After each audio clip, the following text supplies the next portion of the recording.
começando mais um do AgroAutech, um podcast oficial do Grupo MW Brasil. No episódio de hoje, vamos conversar sobre cavalos de competição, que são criados especificamente pelas suas qualidades de conformação, movimento e temperamento. E para falar desse assunto, trouxemos o Jonatas, que é o veterinário e tem uma vasta experiência com os equinos. Seja bem-vindo, Jonatas. É uma satisfação ter você aqui conosco e eu gostaria que você começasse falando um pouco sobre a sua experiência com os equinos. Boa tarde, Gabi. Gente, é assim, eu trabalho com cavalo, né, Gabi, desde criança. Fui criado em família de produtor, então, assim, desde criança que eu me vejo andando a cavalo, sempre tive contato com cavalo. E com o decorrer do tempo, eu não tinha como trabalhar com outra coisa a não ser com cavalo. Sempre fiz isso. Foi uma paixão. Foi uma paixão. Isso já vem desenvolvendo. E aí chegou uma parte da minha vida que o pessoal falou assim, ó, você tem que fazer uma faculdade. E eu olhei pro lado, tinha cavalo, pro outro lado tinha cavalo. Falei, então vou ter que fazer medicina veterinária. Foi daí que começou toda a minha grade curricular, estudando, sempre pensando em tratar cavalo. Entendi. Então eu sou formado em medicina veterinária, já faz 6 anos. Trabalho a campo com cavalo. Então, assim, a minha vida é cavalo. Vivo por isso, eu acho, né? Que legal. Esse é o foco. E quais são as raças de cavalo que podem ser usadas para competição? Gabi, é muito complexa essa pergunta. Raça de cavalo para ser usado em competição. Vai depender muito da pessoa. Tem gente que tem cavalo para correr tambor. Tem gente que tem cavalo para correr hipismo, para pular em hipismo. Então, cada modalidade exige Cada modalidade existe uma raça específica. Por Entendi. exemplo, a gente tem o quarto de milha. Uhum. Dentro do quarto de milha, a gente tem linhagens diferentes. Uhum. Então, eu quero fazer run short, que é uma apartação que eu vou fazer do gado usando o cavalo. Uhum. Que o run short, ele puxa como se o peão tivesse na fazenda dentro do curral, separando o gado dentro do curral. Uhum. Então, dentro da raça quarto de milha, eu tenho uma genética específica, que é uma genética de trabalho, para poder o animal conseguir executar com maior facilidade aquele trabalho. Uhum. Mesma coisa no tambor. Se eu quero correr tambor, eu preciso de um cavalo que tem explosão, mas é um cavalo que tem habilidade para conseguir virar no tambor. Então, eu já tenho que colocar uma linhagem de corrida associada com uma linhagem de trabalho. Para ter um cavalo esperto, que corre bastante, mas que consiga virar. Entendi. Entendeu? Então, a gente não consegue, por exemplo, praticar um esporte com um cavalo que a gente tem no quintal ali. Não, Tem um cavalo, não, de jeito mora nenhum. num sítio, tem um cavalo, você não consegue ir ali praticar um 3 De tambor alta com ele. performance, não. Você não Entendi. consegue. Seu cavalo não nasceu para aquilo.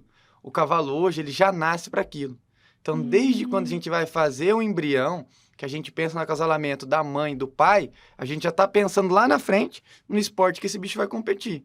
Como eu te falei, eu quero um cavalo de laço, preciso pensar na genética de laço. Então, pode ser uma junção de raças. Ou não, é sempre uma raça pura. Sempre vem da raça pura. Eu vou usar aquela raça, mas com aquela linhagem. Entendi. Então, eu quero um cavalo para quê? Para tambor? Então, eu preciso de um cavalo quarto de milha, que hoje o que predomina é o quarto de milha. Não que eu não possa correr com a Palusa, correr com o Paint Horse, eu posso, mas a grande maioria é o quarto de milha. Existe sim tambor com Paint Horse, com a Palusa, existe, normal. Mas aqui eu tô me referindo ao quarto de milha mesmo. Entendi. E quais são as características mais comuns valorizadas nos esportes de competição? Para o cavalo, assim, o que é uma característica que chama a atenção dele para praticar aquele esporte? A genética.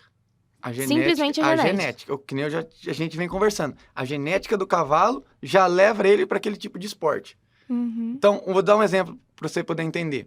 A gente tem um cavalo manga larga marchador e a gente tem um cavalo quarto de milha. A genética do cavalo manga larga marchador é para marcha. Ele já nasceu automaticamente para marchar. Ele tem um andamento sutil, ele é macio, você monta nele a mesma coisa de montar num carro.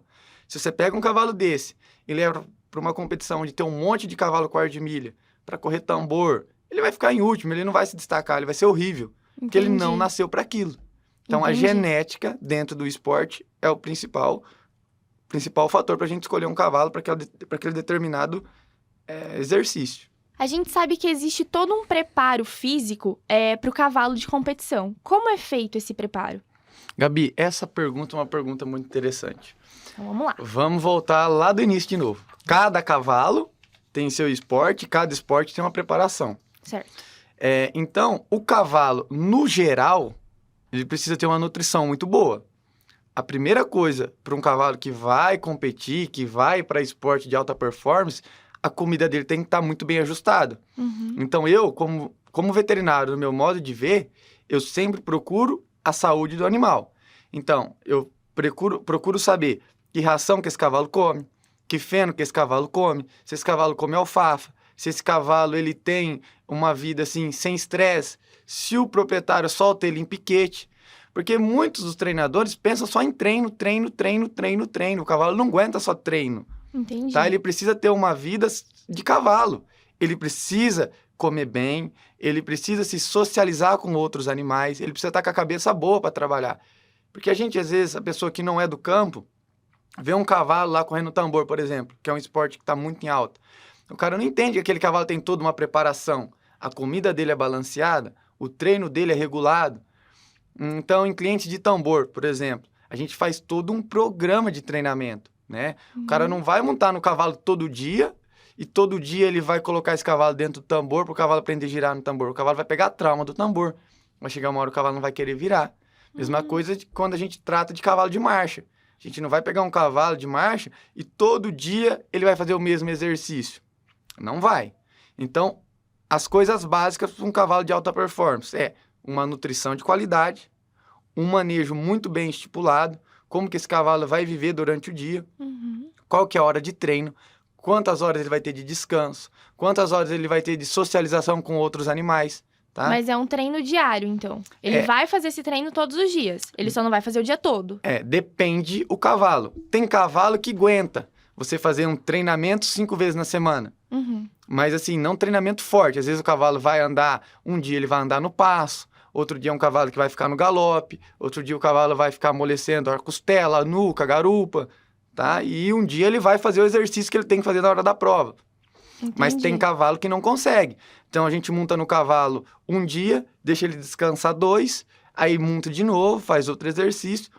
Então, é tudo uma preparação. Entendi. Então, a gente hoje pega um cavalo, por exemplo, a prova é em julho.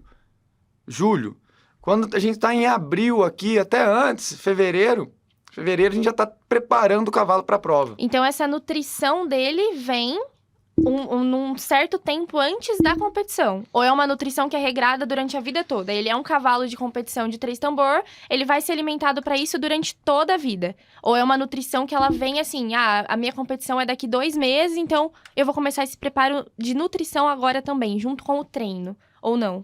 O cavalo ele sempre vai ter que se alimentar. Mas quando ele está próximo das provas, por exemplo, começou a temporada de prova, esse cavalo ele vai mudar a alimentação. Entendi. Ele vai ter que comer melhor, porque ele vai exigir, o treinador vai exigir mais dele. Entendi. Então, não é só a nutrição. Tem o acompanhamento veterinário. Um cavalo desse tem que tomar ozônio, acupuntura. A gente tem que tirar as dores do cavalo. Exame sempre, exame de sangue.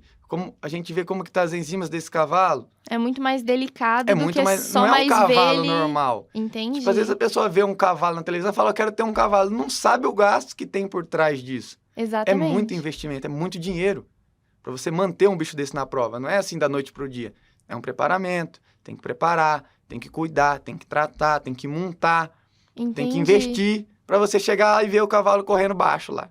E nessas raças que são as mais comuns para competição, tem alguma raça que um cavalo precisa ser domado por ser muito bravo ou isso não existe?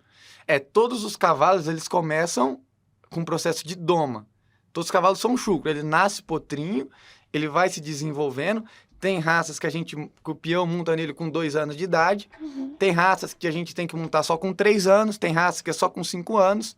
Tá? Mas então o cavalo ele é chucro, ele é domado. Depois que ele é domado, ele é treinado. E aí ele começa a ser preparado para a prova. Então tem todo esse processo. E tem uma idade que ele consegue começar a ir pra competição? Tem uma idade assim, ele nasceu um potrinho, daqui 5 anos a gente vai conseguir competir por ele. Nesse tempo a gente vai fazer todo o preparo. Mas em 5 anos ele treina, tem uma data específica ou não? O potro, quando ele nasce, por exemplo, que nem a gente estava conversando no início, a gente sabe que esse potro vai ser um potro de tambor. Então, desde o nascimento, ele já começa a ser preparado para a vida atlética dele. Certo. Como assim? Esse potro, ele vai comer melhor. Esse potro, ele vai ter condições melhores de sobreviver, né? A gente vai dar um feno de qualidade, um pasto de qualidade, sal de qualidade, ração de qualidade, porque a gente sabe que ali tem um atleta. É a mesma coisa de jogador de futebol. Esse pessoal que se destaca. Desde pequeno na base, já tem gente que cuida, para ele conseguir chegar no profissional. O cavalo é a mesma coisa. A gente vem cuidando dele desde pequenininho, desde potrinho, desmama, entra no processo de doma, depois entra no processo de treinamento, aí ele entra no processo de preparação. Aí ele vai para a prova e ele vai competir. Entendi. E de acordo com a performance do bicho, ele vai tendo muito mais regalia. Um cavalo que vai, por exemplo, Gabi, um cavalo que ele ganha muito, ele é garanhão, tá? Ele está ganhando, ele está pontuando. Esse cavalo, o proprietário dele vai vender o sêmen. O sêmen dele acaba se tornando caro. Tem um exemplo recente aí, um cavalo que não era ninguém, numa prova de marcha, ganhou a prova, o sêmen dele já está valendo uma fortuna. Então, quanto mais o cavalo vai ganhando e vai pontuando, mais esse cavalo vai valorizando. Entendi. Entendeu? E quais são os esportes praticados pelos cavalos de competição? Qual é o leque de esportes? Gabi, aí a gente entra num leque muito grande. A gente pode ter, que nem eu já falei, cavalo de tambor, a gente pode ter cavalo de timpenning, orquipenning, prova de marcha, cavalo que vai fazer salto, cavalo que vai fazer enduro. A gente tem um leque, hipismo, que é o de salto. A gente tem um leque muito grande de trabalho. Então, isso que é interessante, vai depender do seu perfil. Por exemplo, a Gabi, ela foi criada na fazenda, era acostumada a correr atrás de boi, automaticamente o esporte que você vai se dedicar vai ser um esporte de laço, vai ser um timpenning, vai ser um run short, tá?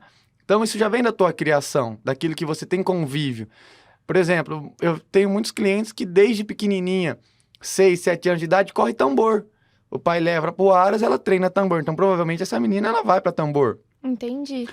Entendeu? E se é uma pessoa, por exemplo, que não cresceu nesse meio, com uma certa idade ela desenvolveu essa vontade, ela consegue também achar um esporte dessa modalidade para ela?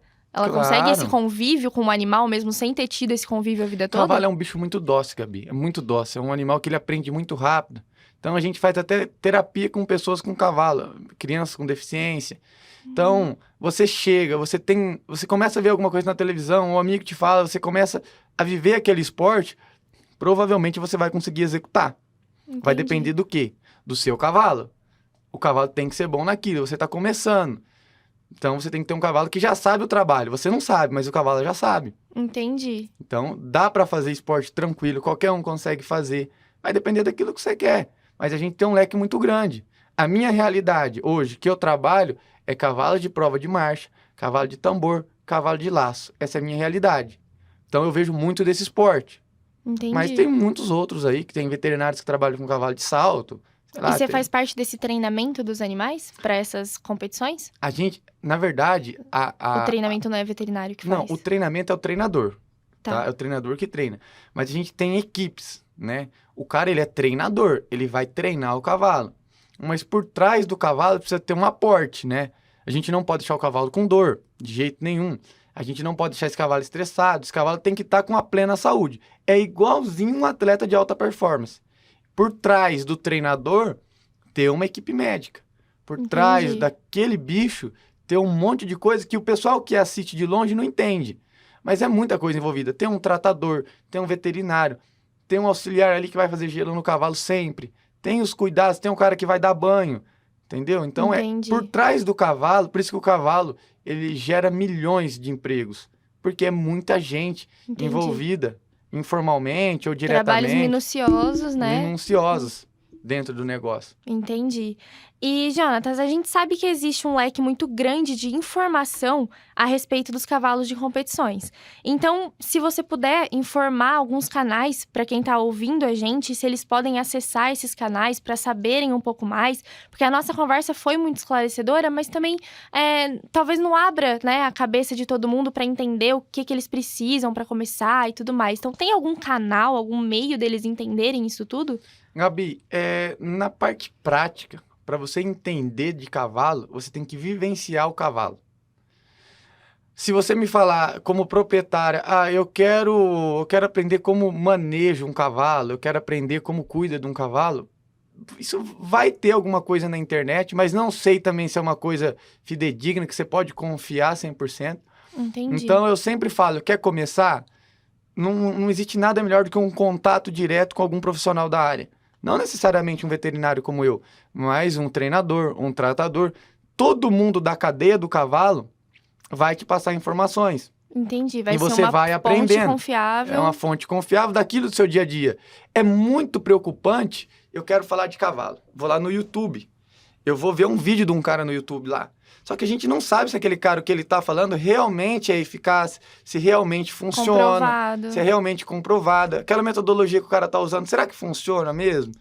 Então não tem é uma coisa muito específica para mim falar para você, procura na internet. Entendi. Então, o mais adequado é conversar com alguém que esteja nesse meio. Nesse que trabalhe meio. com isso. Existem revistas das raças também que são interessantes, que vão te passar conhecimentos relevantes, mas você tem que assinar as revistas. Entendi. Tudo que eu aprendi foi em curso e em prática.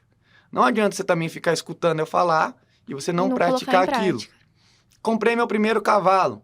Onde eu vou aprender? Você vai aprender no dia a dia manejando o teu cavalo. Entendi. E pegando assessoria, que nem eu te falei, com algum amigo que já tem experiência, com algum peão de fazenda, com algum veterinário, com algum técnico, você vai pegar a experiência, você vai conseguir tocar para frente, você vai cuidar. Cavalo é simples, Gabi. Cavalo não precisa de luxo. Se der feno, ração e água, cuidado bem e sal, feito. Simples. Tá? Você consegue levar teu cavalo tranquilamente, um piquete com uma coberturinha, seu cavalo vai viver ali tranquilamente, você não precisa ter preocupação. Entendi. Agora, quer trabalhar com cavalo atleta, totalmente diferente. Entendi. Investimento muito maior. Mas, quero ter um cavalinho para mim passear. No fundo de uma chácara você consegue criar um cavalo, é super fácil. Não tem segredo. Mas você tem que saber, né? Entendi. Mas ainda assim, o pessoal que quer começar quer um cavalo para esporte, então a primeira dica é conversar com o técnico, até para saber qual cavalo é. Vai começar no esporte. Vai entender qual a linhagem que predomina naquela modalidade. Vou mexer com tambor. Qual que é a genética que está predominando dentro dessa modalidade? Eu vou atrás dessa genética. Vou começar a acompanhar leilões, aonde vai estar sendo ofertado potros dessa genética, ou sêmen dessa genética, ou óvulo dessa genética. Vou começar a fazer uma avaliação, quanto custa isso, quanto isso vai me sair por mês, quanto tempo eu vou ter que esperar, se eu estou querendo retorno ou não, tá? Tem muita gente que ganha dinheiro com cavalo, mas faz toda essa preparação. Esse suporte. Se você pegar agora, Gabi, e falar assim, eu vou criar cavalo, assiste um leilão, compra um potro, a chance de você levar ferrada é muito grande. Você nem sabe o que você está fazendo. Entendi. Por isso que eu te falei, vão em aras, observem as linhagens que estão se destacando no mercado, porque é daí em diante que você vai começar a ter futuro. Porque é caro, então se não tiver resultado é problema. Entendi. Bom, dica dada. Jonatas, eu agradeço muito a sua participação. Foi uma entrevista muito esclarecedora e importante para nós, para os nossos ouvintes. Eu espero que vocês tenham gostado do nosso tema. E esse foi mais um podcast do AgroAutech. Até logo.